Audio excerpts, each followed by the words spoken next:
You see, by the dawn's early light, what so proudly we hailed at the twilight's last gleaming, whose broad stripes and bright stars through the perilous fight o'er the ramparts we watched were so gallantly streaming, and the rocket's red glare, the bombs bursting in air, gave proof through the night that our flag was still there.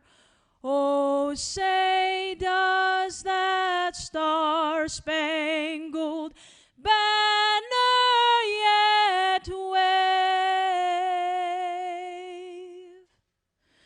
o'er the land of the free and the home of the brave?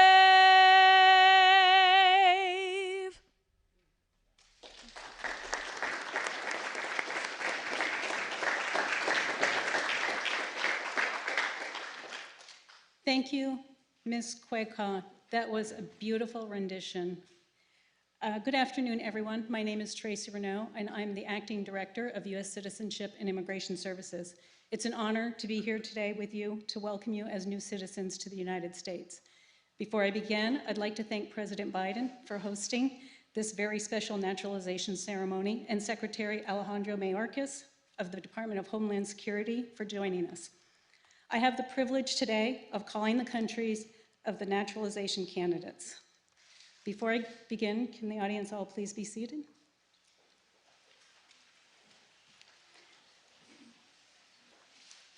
Candidates, when you hear your country of nationality, please stand and remain standing. Afghanistan, Canada, China, Colombia, Egypt, El Salvador, Ethiopia, Ghana, India, Iraq, Nepal, New Zealand, Panama, Philippines, South Korea, and the United Kingdom. Did I miss you? Republic of China, Taiwan. Thank you, ma'am. Secretary Mayorkas, I present to you 21 candidates representing 16 countries who have applied to become citizens of the United States. Each of the candidates has been interviewed by an officer of USCIS and, unless exempted by the law, has demonstrated the ability to read, write, and speak words in the English language. Each has demonstrated his or her knowledge and understanding of the history and the principles and form of government of the United States. Secretary Mayorkas, I recommend that these candidates be administered the oath of allegiance, thereby admitting them to United States citizenship. Thank you.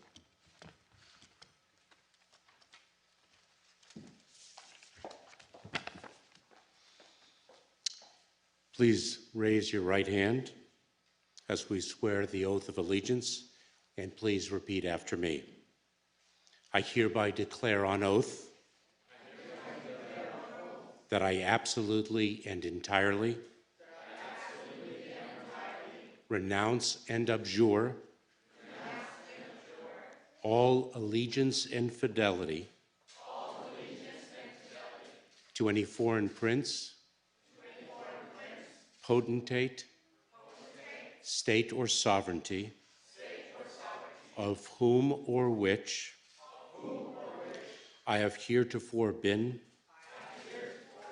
a subject or citizen, that I will support and defend the Constitution and laws of the United States of America against all enemies, foreign and domestic, that I will bear true faith and allegiance to the same, that I will bear arms on behalf of the United States when required by the law, that I will perform non-combatant service in the armed forces of the United States when required by the law, that I will perform work of national importance under civilian direction when required by the law,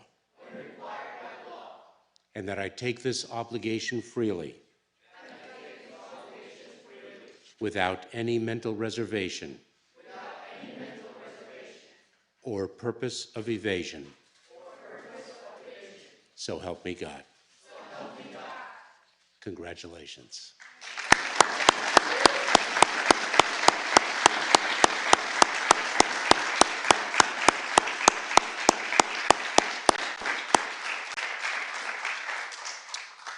My fellow citizens of the United States, please be seated.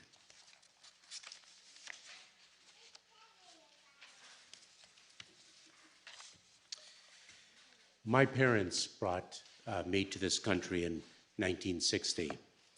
We were political refugees having fled the communist takeover of Cuba.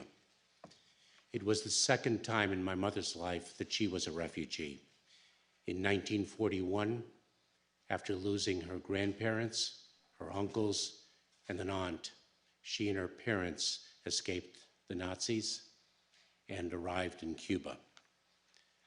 From profound loss, my mother built her philosophy of personal strength, growth, and hope, and it was a straightforward one. Every day is a new life. The events of a day can transform us, who we are, and the paths we once charted. Thus, with each new day, we have the opportunity and the obligation to make ourselves better. Tomorrow, we can and we must make ourselves better than we are today, and each and every day. And our country gives us this opportunity. We can view each day for our country, the life of our country, in the same way. Today, our nation is better than it was yesterday. It is better today in part because we have in you new citizens of it. Each of you strengthened with the power and responsibilities that your American citizenship brings, and all of us strengthened as a result. Our country is also better today because its identity and its fabric as a nation of immigrants is stronger because of you. And what of our tomorrow? How, as a country, will we be better tomorrow than we are today? What is possible for us? No one believes in and speaks more passionately of us as a country of possibilities than our president. I, a naturalized United States citizen like you, have the honor of a lifetime to serve in the president's cabinet and to introduce him to you now. Please join me in welcoming Joe Biden, the 46th President of the United States of America.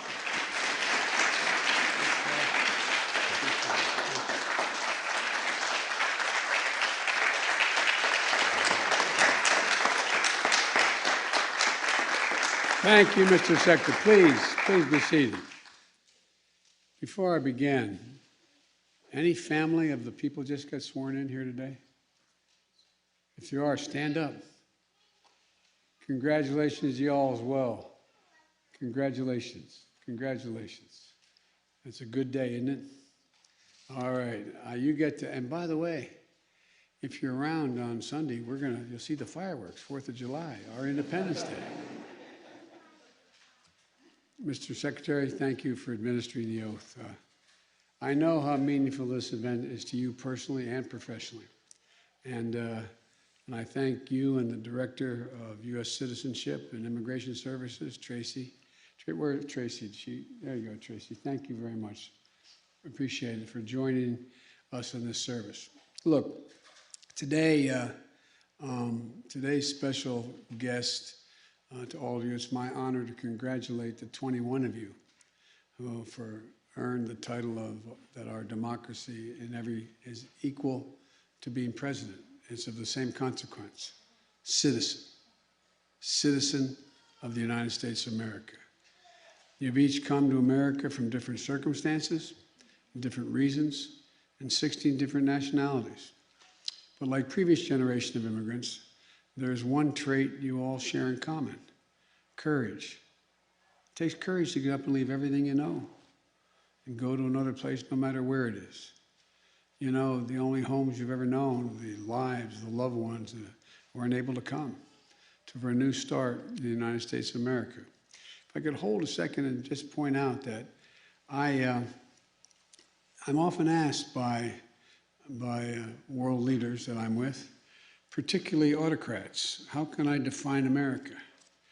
I was with Xi Jinping on the Tibetan Plateau, and he asked me that when I traveled with him 17,000 miles. And it was a private meeting, just he and I and a contemporaneous translator. He said, "Can you define America for me?" I said, "Yeah, I can." In one word. One word. Possibilities. Possibilities. That's what America's built on. It's one of the reasons why we're viewed sometimes as being somewhat egotistical. We believe anything's possible in America. Anything's possible in America. I think about my own family's journey here.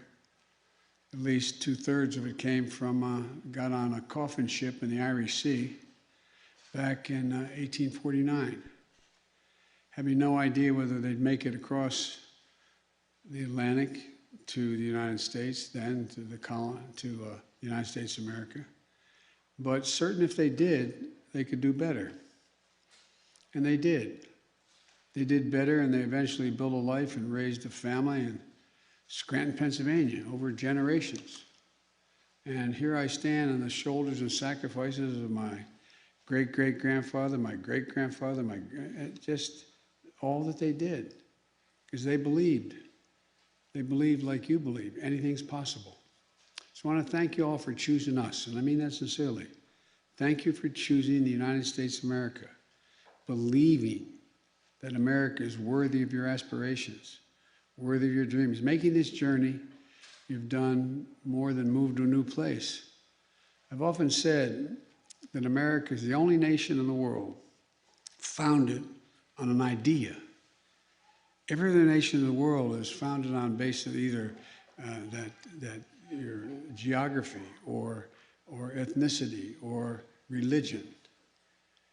You can define almost everyone else based on those characteristics, but you can't define an American. I defy you to tell me what constitutes an American. You can't do it.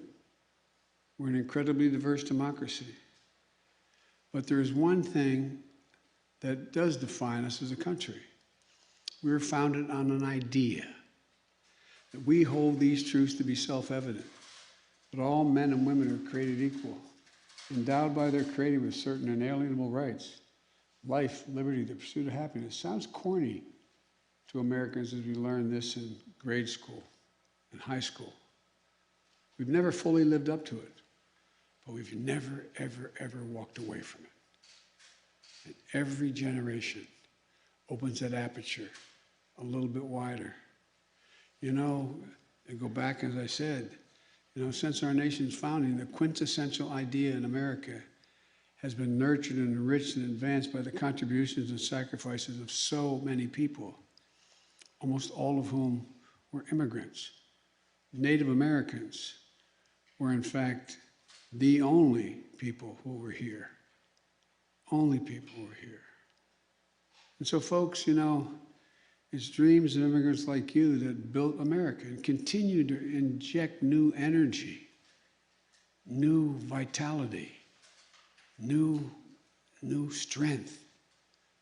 We've seen that most clearly during this pandemic, with immigrants as frontline workers and as scientists and researchers on the front lines of finding vaccines. Another defining moment of our nation in the past year was NASA landing Perseverance rover on Mars, flying the Ingenuity helicopter above its surface as I talked to them. What is considered a sort of outer space Wright brothers moment. I spoke to the team about this historic mission while it was underway, which includes immigrants. The team was made up of immigrants who told me they grew up looking at the stars. Literally, not a joke. I'm not making this up. That's what they told me in our conversation. Looking at the stars, believing that only America could take them there. Well, and we see it each and every single day. Folks, among you are 6 members of the United States military. I ask you all to please stand. Thank you, thank you, thank you for your service even before us.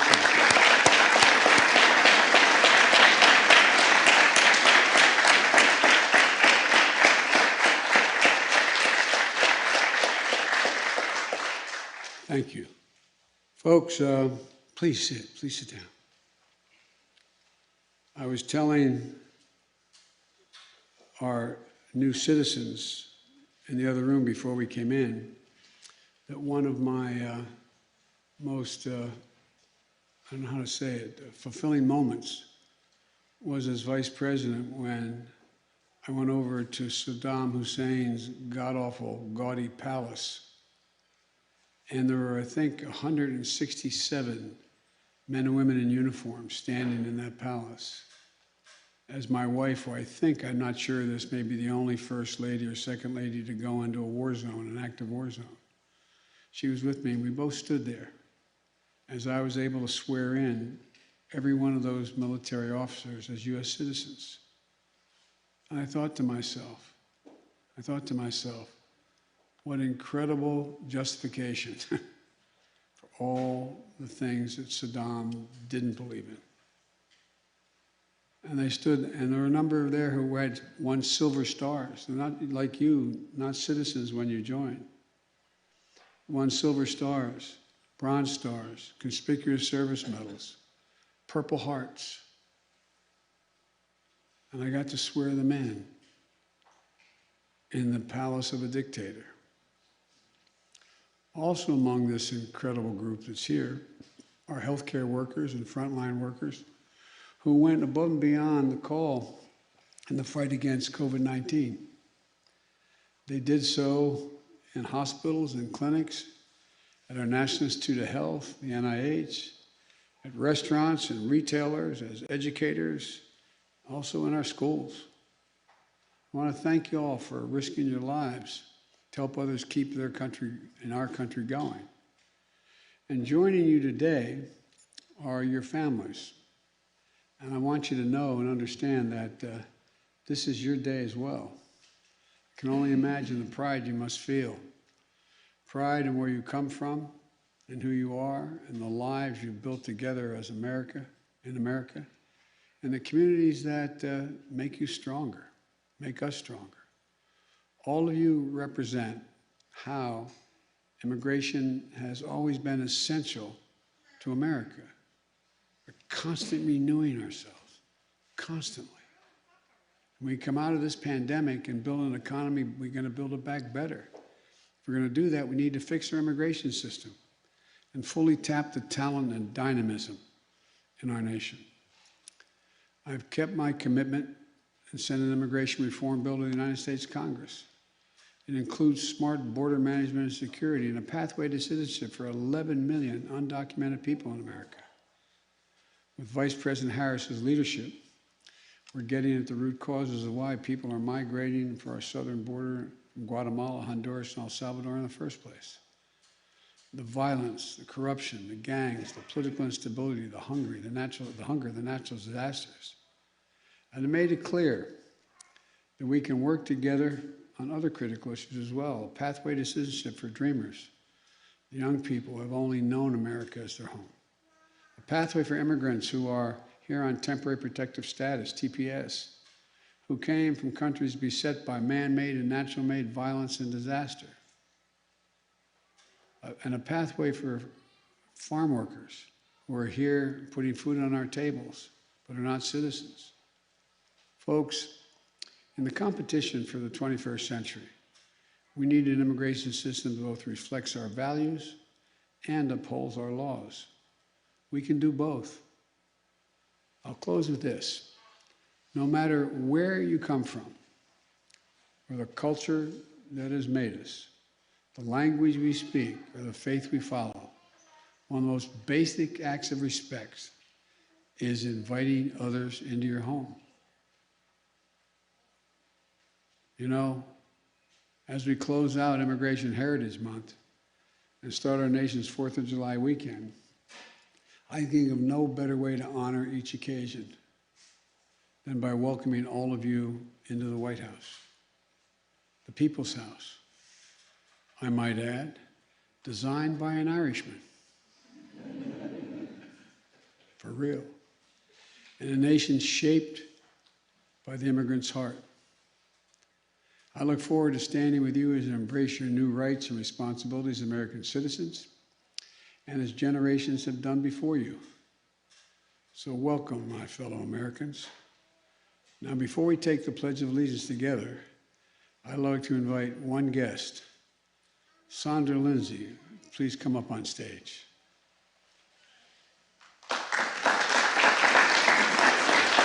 Now,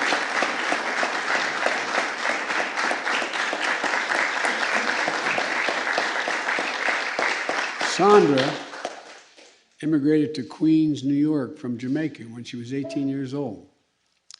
Over the past, I don't believe this, 30 years, she doesn't look 30 years old, she's pursued her dream of becoming a nurse to allow her to do what she wanted to do most, to give back to her new country. She earned a bachelor's degree, then a master's degree, then a doctorate degree, and her citizenship. And now she's director of nursing for critical care at a hospital on Long Island. And during the height of the pandemic, she poured her heart and soul into the work to help patients fight for their lives and to keep her fellow nurses safe. With a grandson at home prematurely, she did what she had to do. She kept her distance and kept him safe. He is safe, but she lost an aunt and an uncle to the virus. But in her pain, she didn't lose hope. When the time came, she was the first person in America to get fully vaccinated outside of clinical trials. She can now hug her grandson. She's out there making sure her patients and folks in her community are getting vaccinated so they can get back to their lives and their loved ones. Sandra, if there are any angels in heaven, as I told you, having spent a lot of time in the ICU, they're all nurses, male and female. Doctors let you live. Nurses make you want to live. Make you want to live, for real. Sandra's vaccination card and hospital scrubs and the badge that she wore will be included in the Smithsonian's National Museum American History exhibit on COVID-19.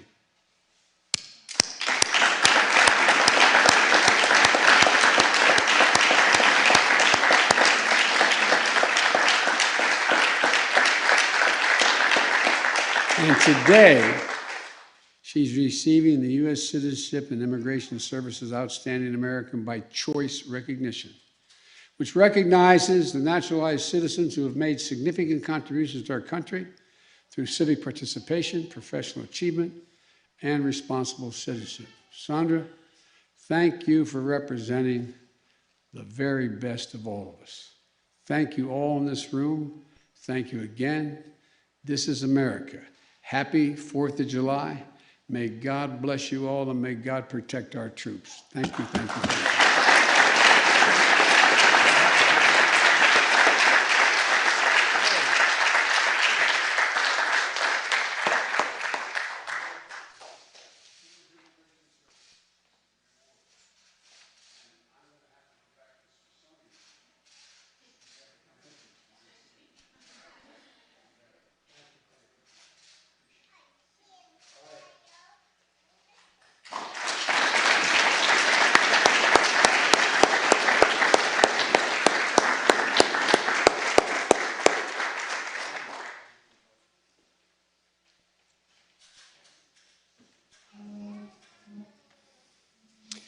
It is now my pleasure to call to the lectern Xiomara Castro-Ventura, a new United States citizen, to lead us in the Pledge of Allegiance.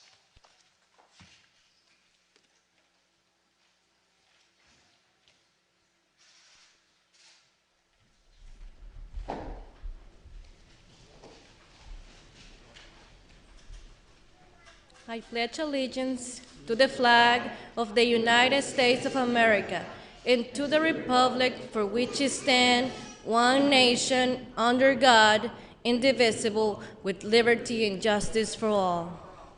Ladies and gentlemen, that concludes our ceremony. Please remain in your seats while the President departs the East Room. Thank you.